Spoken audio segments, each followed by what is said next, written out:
Assalamualaikum warahmatullahi wabarakatuh. Perkenalkan, kami dari kelompok 4. Pada kesempatan kali ini kami akan mempresentasikan hasil analisis proses bisnis pada studi kasus Rumah Sakit Sariasi Kota Serang. Jadi rumah sakit ini kami pilih selain emang ditentuinnya dapat dari rumah sakit, karena di rumah sakit ini memiliki karakteristik yang menarik baik dari sisi pelayanan, kompleksitas proses bisnis maupun tantangan transformasi digital yang sedang dihadapi. Pada slide berikutnya akan kami jelaskan mengapa kami spesifik milih Rumah Sakit Sariasi Serang dengan studi kasus yang relevan untuk dianalisis. Ada 3 alasan utama mengapa kami memilih Rumah Sakit Sariasi Serang sebagai objek analisis. Yang pertama, dari sisi volume pasien, Kota Serang merupakan ibu kota provinsi Banten, sehingga rumah sakit ini menjadi salah satu rumah sakit dengan rujukan jumlah pasien yang cukup tinggi, baik pasien BPJS maupun pasien umum. Kondisi ini membuat proses bisnisnya menjadi lebih kompleks. Yang kedua, dari sisi keunikan institusi, Rumah Sakit Sariasi merupakan satu-satunya rumah sakit dengan predikat syariah paripurna di Banten, serta memiliki layanan vaksinasi untuk haji dan umroh. Keunikan ini memberikan standar pelayanan yang berbeda dibanding rumah sakit lainnya.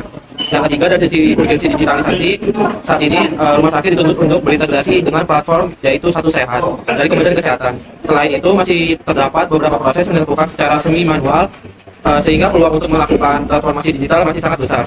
Oleh karena itu, kami pilih Rumah Sakit Sariasi ini adalah menjadi objek yang tepat untuk dianalisis menggunakan pendekatan analisis proses bisnis. Next, di slide 3 ini ada kerangka teori. Dalam penelitian ini kami menggunakan 3 konsep utama dalam analisis proses bisnis.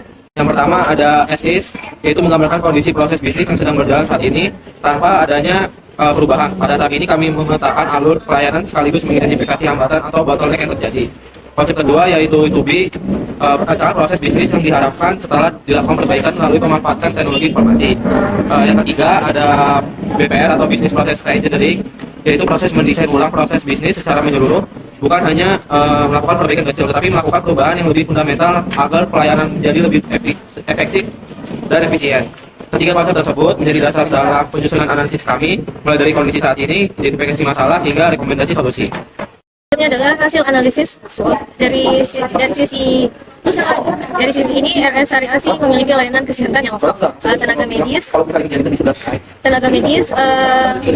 Selanjutnya adalah hasil analisis SWOT dari sisi strength, yaitu Rumah Sakit Sariasi yang memiliki layanan kesehatan yang lengkap, tenaga medis yang memadai, akreditas paripurna, serta sudah memiliki layanan digital melalui aplikasi Sariasi online.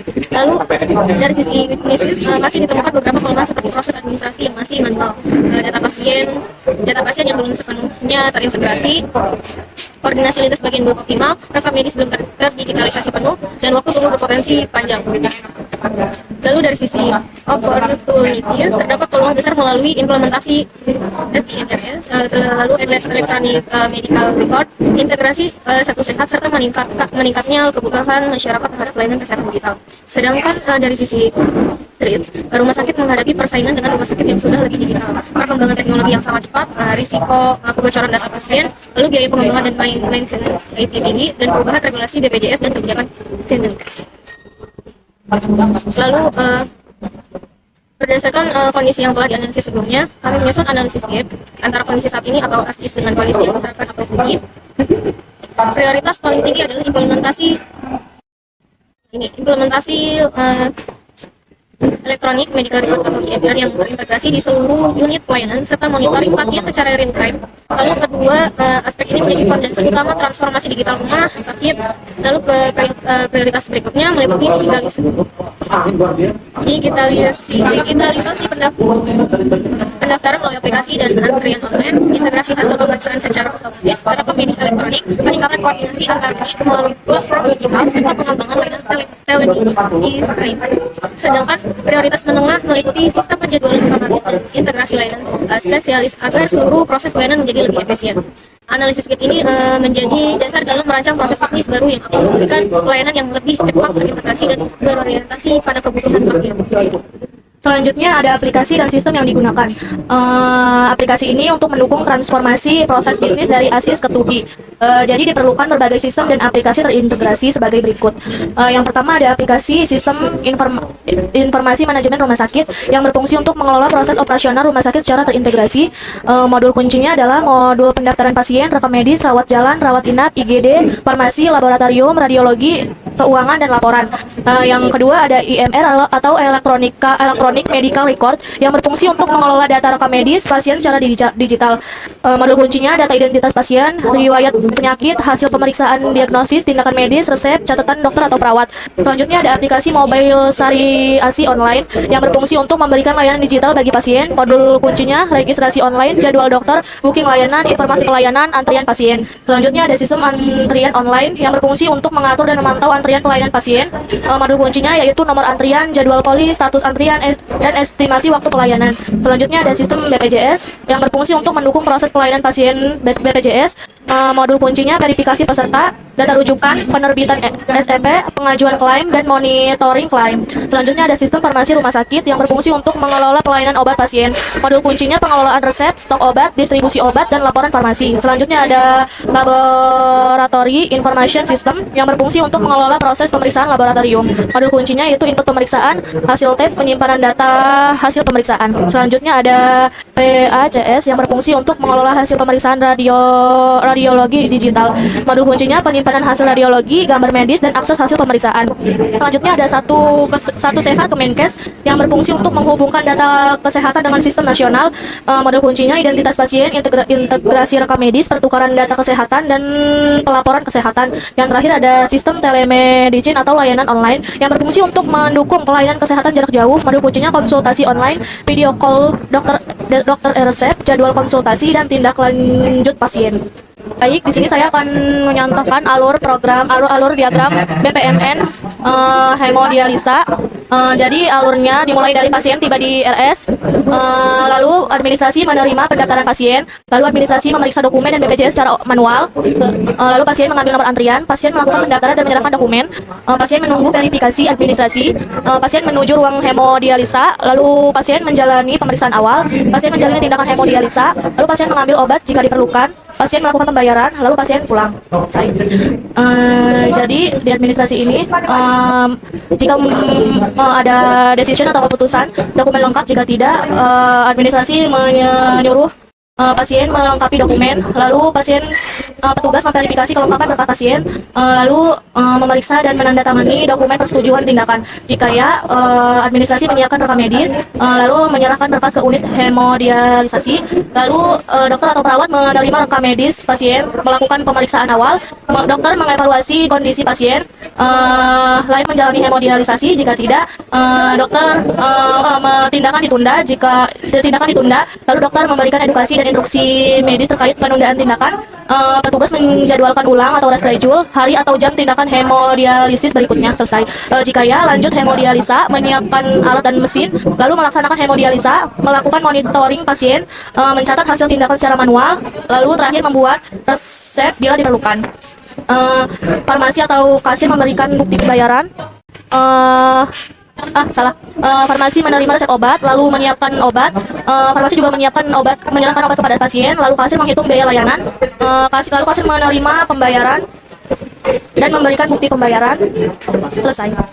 Jadi di diagram hemodialisa ini menggambarkan alur pelayanan pasien cuci darah atau hemodialisa, mulai dari pendaftaran, jadwal tindakan, persiapan pasien, pelaksanaan tindakan hemodialisa, hingga pemantauan kondisi pasien pasca tindakan.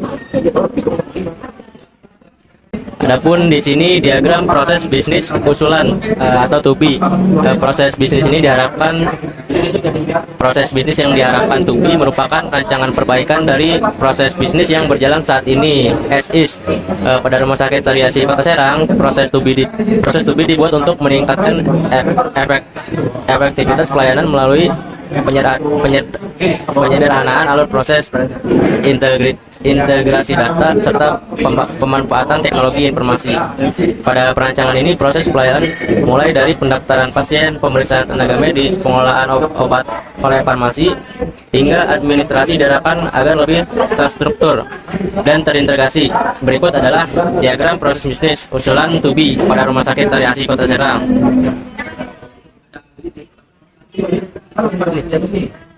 Contohnya hearing care center. Adapun contohnya seperti ini, urologi center. Yang pertama, pasien datang ke RS, kemudian pasien membuka mobile app Sari Asih, login atau daftar, lalu pilih layanan urologi center dan jadwal dokter, kemudian isi keluhan dan kirim permintaan kunjungan, lalu mengirim etiket barcode, kemudian datang ke RS sesuai jadwal dan check-in mandiri, lalu melihat hasil resep tagihan dan mobile app, kemudian melakukan pembayaran, menerima obat, pemberian feedback di app, kemudian pasien pulang. Jika isi lalu menerima permintaan kunjungan pasien, verifikasi etiket dan data pasien, membuat update rekam medis pasien, kemudian mengatur antrean biologi, verifikasi kedatangan pasien melalui check-in, lalu notifikasi pasien ke tenaga medis, lalu terima notifikasi jadwal pasien, buka data pasien, kemudian pemeriksaan dikonsultasi oleh dokter urologi. Perlu pemeriksaan pengunjung, jika iya maka input pemeriksaan, lalu review hasil pemeriksaan dan input diagnosis terapi, jika tidak maka input diagnosis dan riset elektronik. Kemudian verifikasi resep dan hitung biaya, siapkan obat, kemudian terima pembayaran dari pasien, terus menyerahkan obat ke pasien dan konfirmasi obat telah diterima.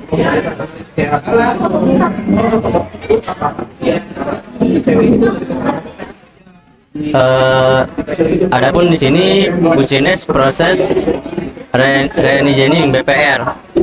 Di sini contohnya seperti lab center. Pasien datang ke RS, pasien membuka mobile app Sari Asih, verifikasi identitas, lalu melakukan screening awal, pilih jadwal konsultasi online, lalu terima konfirmasi jadwal, QR barcode, melakukan pemeriksaan konsultasi, lalu terima hasil konsultasi resep, lalu melakukan pembayaran digital, terima obat langsung. Jika verifikasi data pendaftaran secara online, lalu buat nomor registrasi, jadwal antrian, simpan data ke medical record, lalu kirim notifikasi jadwal ke pasien. Adapun di sini akses data pasien di IMR database, lalu pemeriksaan dan konsultasi oleh perawat, perlu tindak lanjut, jika iya maka evaluasi tim, lalu pemeriksaan penunjang, persetujuan, lalu rencana tindakan, jika tidak maka edukasi dan terapi. Kemudian buat resep, temukan jadwal kontrol, lalu simpan hasil pelayanan ke IMR. Adapun di sini farmasi terima resep elektronik, menyimpan obat, ambil di RS, lalu pasien hitung biaya, kirim tagihan ke aplikasi pasien, lalu terima pembayaran digital. Nah, di sini diagram menggambarkan rancangan bisnis proses re-engineering untuk penanganan bibir dan langit-langit sumbing pada lab center. Key performance indikator atau KPI digunakan sebagai tolak ukur untuk menilai keberhasilan penerapan perbaikan proses bisnis pada Rumah Sakit Sari Asih Kota Serang. KPI dirancang berdasarkan area proses bisnis utama sehingga dapat mencerminkan peningkatan kinerja pelayanan setelah dilakukan transformasi dari proses as-is menuju proses to be. Berikut adalah KPI yang diusulkan. Area proses pendaftaran pasien, indikator KPI, waktu rata-rata pendaftaran pasien, target 5 menit per pasien. Cara pengukurannya selisih waktu mulai hingga selesai pendaftaran pada sistem antrian digital. 2. Rekam medis. Indikator KPI. Tingkat integrasi data rekam medis elektronik IMR 100% data pasien tercatat digital. Cara pengukurannya present test rekam medis yang terinput pada sistem IMR. Area proses pelayanan medis.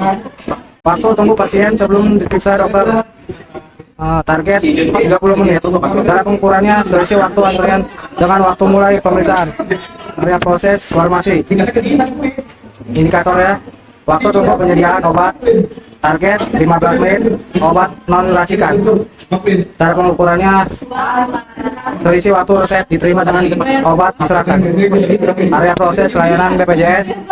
Indikator waktu proses verifikasi dan penertiban SEP target 10 menit. Cara pengukurannya waktu proses pada sistem disklaim atau integrasi BPJS. Area proses telemedicine. Indikator jumlah pemanfaatan layanan telekonsultasi target meningkat 20% per periode. Cara pengukurannya jumlah sesi konsultasi daring. Area proses koordinasi antar unit. Indikator tingkat keterlambatan penyampaian informasi antar unit target 5% dari total transaksi. Cara pengukuran jumlah keterlambatan dibanding total transaksi pelayanan. Area proses kepuasan pasien. Indikator indeks kepuasan pasien terhadap pelayanan target 85%. Cara pengukurannya survei kepuasan pasien pada setiap unit layanan. Area proses keamanan data. Indikator ya, jumlah insiden kebocoran kegagalan pasien data pasien target 0 insiden. Cara pengukuran laporan monitoring keamanan sistem informasi rumah sakit. Penetapan KPI tersebut bertujuan agar setiap unit dapat mengukur pencapaian kinerjanya secara objektif sehingga hasil evaluasi dapat digunakan sebagai dasar perbaikan berkelanjutan dalam meningkatkan mutu pelayanan rumah sakit secara psikosoial. Critical success faktor CSR atau CFF merupakan faktor kunci yang menentukan keberhasilan penerapan perbaikan proses bisnis pada rumah sakit secara psikosoial. Apabila faktor-faktor ini terpenuhi, maka pencapaian target KPI dan keberhasilan transformasi proses bisnis dari ASIS menuju TOBI akan lebih mudah tercapai. Berikut adalah CSF yang diidentifikasi. Critical Success Factor, komitmen dan dukungan manajemen. Keterangan adanya dukungan penuh dari pihak manajemen rumah sakit dalam penyediaan anggaran, kebijakan, serta pengambilan keputusan strategis untuk mendukung implementasi sistem digital seperti SIM-RS, IMR, dan layanan online. 2. Kesiapan sumber daya manusia. Tersedianya tenaga medis, administrasi, dan farmasi yang kompeten serta siap beradaptasi dengan sistem baru melalui pelatihan dan sosialisasi yang berkelanjutan. Yang ketiga, ketersediaan infrastruktur teknologi informasi. Tersedianya infrastruktur jaringan perangkat keras dan perangkat lunak yang memadai untuk mendukung operasional SIM-RS, IMR, sistem antrian digital dan layanan telemedicine secara stabil dan andal. Yang keempat, integrasi dan keamanan data. Terjaminnya integrasi data antar unit pelayanan serta keamanan data pasien sesuai dengan regulasi perlindungan data sehingga pertukaran informasi antar sistem seperti IMR, DIS, PEC, dan satu sehat dapat berjalan aman dan akurat. Yang kelima, partisipasi dan kolaborasi antar unit. Keterlibatan aktif seluruh unit mulai dari administrasi, tenaga medis, farmasi hingga manajemen dalam mendukung penerapan proses bisnis baru dapat berjalan secara terkoordinasi. Yang keenam, penggunaan sistem bagi pasien. Aplikasi dan layanan digital yang disediakan seperti Sariasi Online dirancang agar mudah digunakan oleh pasien dari berbagai kalangan usia sehingga tingkat adopsi layanan digital dapat meningkat. Yang ketujuh, monitoring dan evaluasi. Berkelanjutan dilakukannya monitoring dan evaluasi secara berkala terhadap pencapaian KPI sehingga setiap kendala yang muncul dapat segera diidentifikasi dan ditinjak lanjuti dengan pencapaian yang sesuai. Dengan terpenuhinya faktor-faktor kunci tersebut, penerapan perbaikan proses bisnis pada Rumah Sakit Sarjasi Kota Serang diharapkan dapat berjalan secara efektif dan berkelanjutan, sehingga mampu mendukung pencapaian visi rumah sakit dan memberikan pelayanan kesehatan yang cepat dan berkualitas. Cukup sekian dari kelompok kami, kurang lebihnya mohon maaf. Wassalamualaikum warahmatullahi wabarakatuh.